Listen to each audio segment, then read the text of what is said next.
Sai Baba, o homem dos milagres. Howard Murphy. Contracapa. Nem mesmo o maior dos cientistas pode compreender-me por meio de seus conhecimentos laboratoriais. Só o amor pode servir para abrir em você os olhos que veem, os ouvidos que ouvem.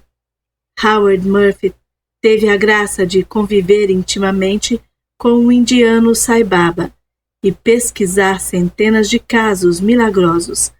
Baba é reverenciado por pessoas do mundo todo como a graça divina, o avatar do amor e da nova era, a divindade encarnada. E seus poderes paranormais desafiam as leis da ciência. Você não pode compreender a mim e meu segredo. Para aprender meu significado, você tem de rasgar em frangalhos as dúvidas e as teorias que agora o prendem. Não são apenas devotos de todas as crenças que o adoram.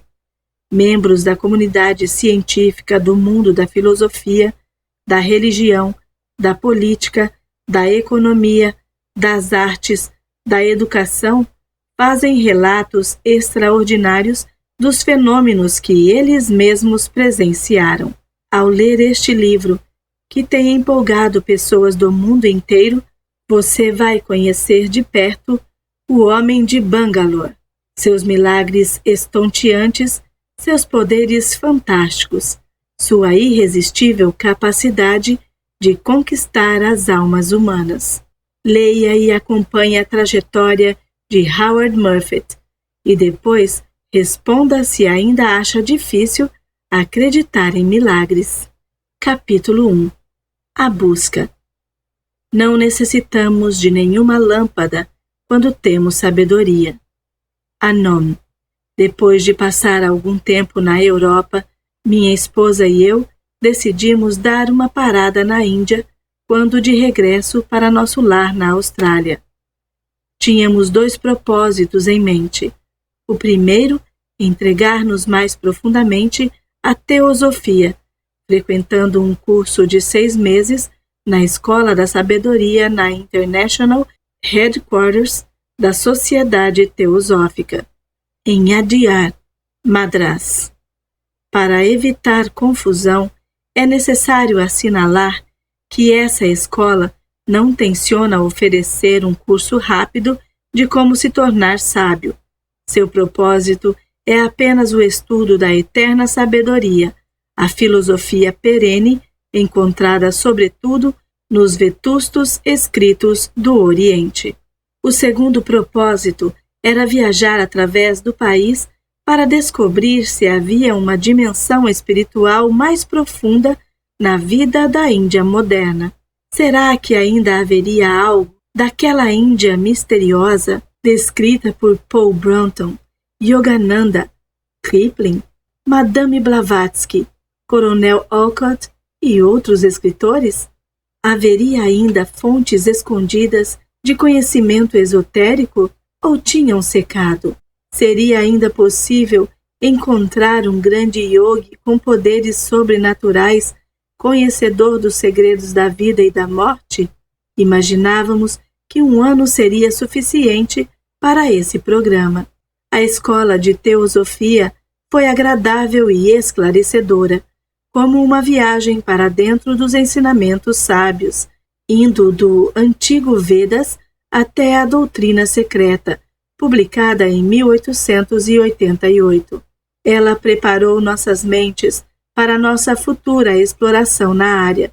Passamos a entender melhor o que procurávamos e, mais bem equipados, estávamos para apreciar o que iríamos encontrar. Nossa pesquisa nos levou não somente aos diversos e conhecidos ashrams espalhados pela Índia, mas também aos desconhecidos. Sentamos e conversamos com eremitas e ascetas em suas cavernas no Himalaia.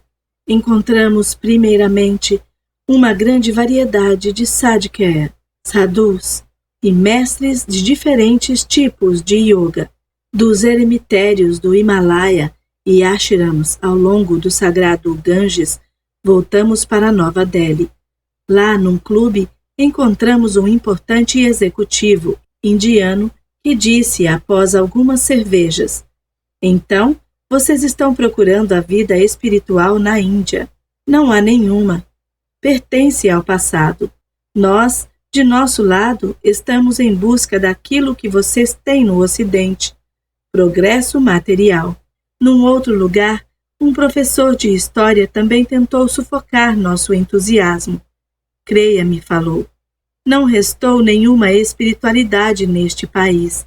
Na Índia do passado havia naturalmente, mas acabou há 1000 anos.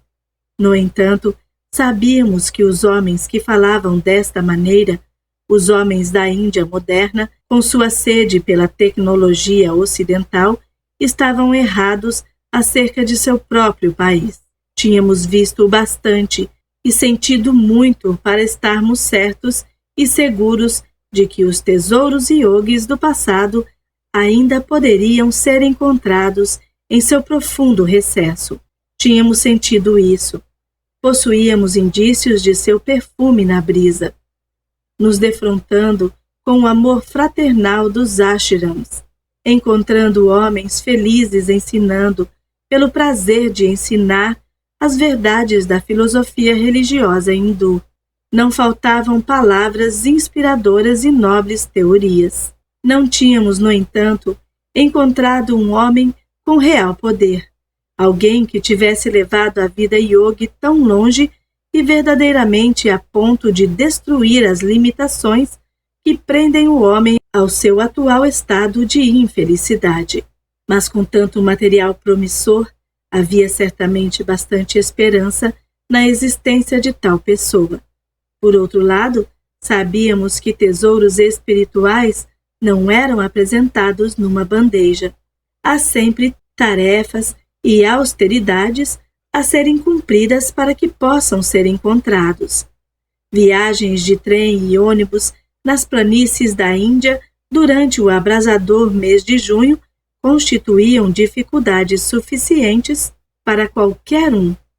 Do forno que era Delhi, nos dirigimos para a fornalha de Darbhag, nos arredores de Agra.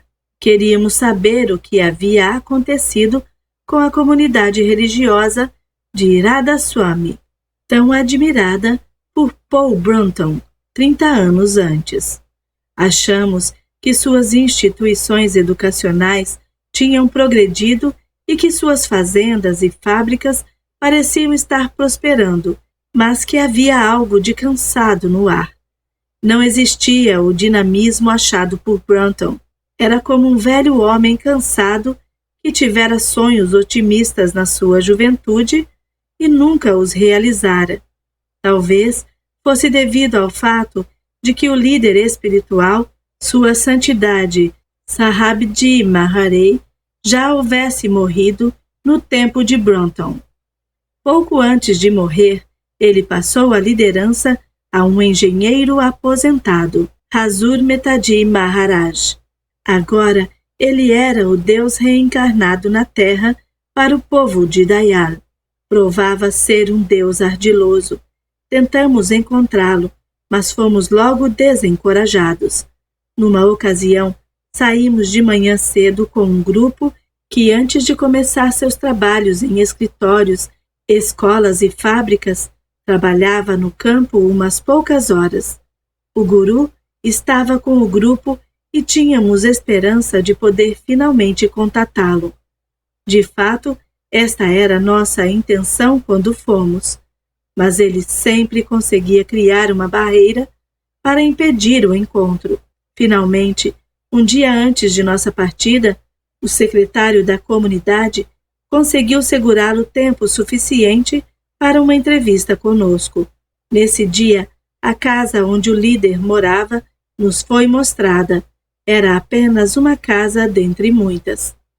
No escritório, encontramos um homem baixo e tímido que pareceu ficar encabulado por vermos em seu quarto modesto um aparelho de ar-condicionado. Isto não era habitual na comunidade e ele deixou claro que tinham sido seus seguidores que insistiram em comprá-lo devido à sua saúde. Ele era amigável, mas não disse absolutamente nada de importante. Não sentimos nada, exceto que, se Deus é totalmente humildade, então esse homem poderia ser uma encarnação divina, mas certamente uma encarnação relutante, e manteve alguns outros sinais bem escondidos, de nós pelo menos. O secretário, Baburan Jadon, compensou em hospitalidade e solicitude qualquer falha da parte do seu modesto líder. Ele passou várias tardes sentado conosco, em cadeira de balanço, na frente da casa de hóspedes, falando-nos da fé de Radha Swami e sua Sadhva Yoga, na qual se concentra em meditação, ouvindo os sons internos do Anahat. Também gostava muito de lembrar os tempos passados e nos contar casos sobre os dois escritores ingleses, Yeats Brown e Paul Brunton, hóspedes nos anos 1930. Eu sabia que atualmente há cerca de 20 dessas comunidades Radha Swami na Índia, cada uma com seu guru. Visitamos um bom número delas, incluindo uma bem grande em Bis, perto de Amritsar, onde umas 600.000 pessoas acreditam que o benigno líder Charan Singh Maharaj é uma encarnação da verdade. Ao visitarmos as diferentes comunidades, constatamos que cada uma tinha a mesma ideia sobre seu líder. Na tarde anterior à nossa partida de Dialbag, decidi perguntar ao secretário, um homem inteligente, o que ele achava da divisão de credo que se aprofundara durante o século de sua existência, desde 1861. Todos os líderes possuem a corrente divina? Indaguei. Você acha que eles são todos encarnações do infinito Brahman? Eu e minha esposa eram os únicos sentados com ele sob as árvores diante da casa de hóspedes. Ele mudou sua cadeira devido ao ar quente que nos envolvia como um cobertor. Depois de 1 minuto de silêncio, respondeu: Não, só pode existir uma encarnação durante o mesmo tempo. E este é seu líder? Perguntei. Sim. Então todos os outros estão errados? Creio que sim. Bem, sem dúvida você deve ter uma boa razão para pensar assim, ressaltei. Mas como nós ou qualquer leigo pode saber quem está certo? Como podemos decidir em qual dos muitos líderes a divindade está incorporada? O educado e pequeno homem pareceu pensar por algum tempo antes de dizer: 30 anos atrás, eu era um conferencista na faculdade de engenharia aqui.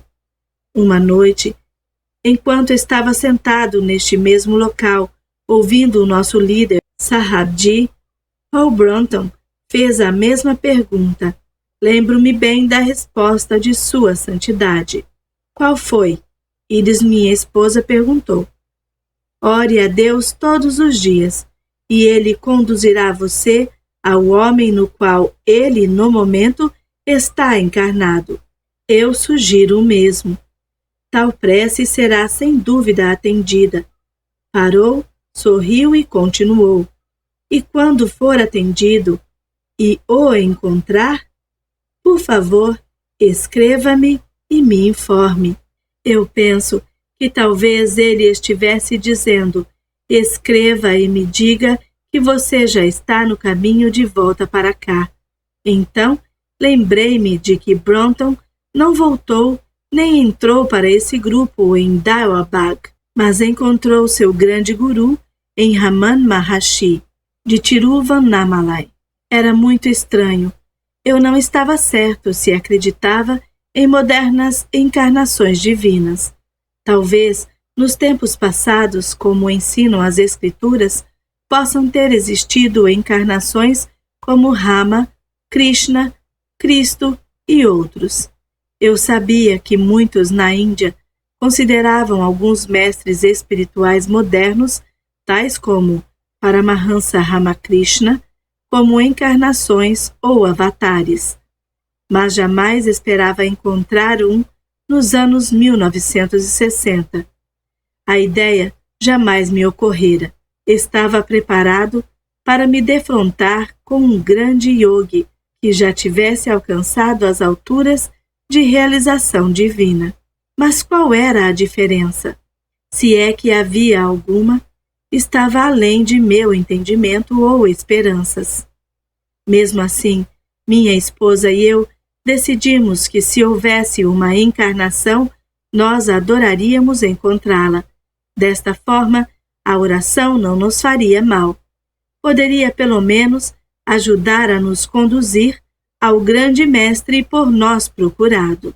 Não creio termos repetido a oração de Sua Santidade Sahabji, em palavras reais, muito regularmente ou por muito tempo, mas um estranho desejo estava bem lá no fundo de nossos corações, a ânsia de descobrir a manifestação mais elevada de Deus no homem, e isto em si é uma oração.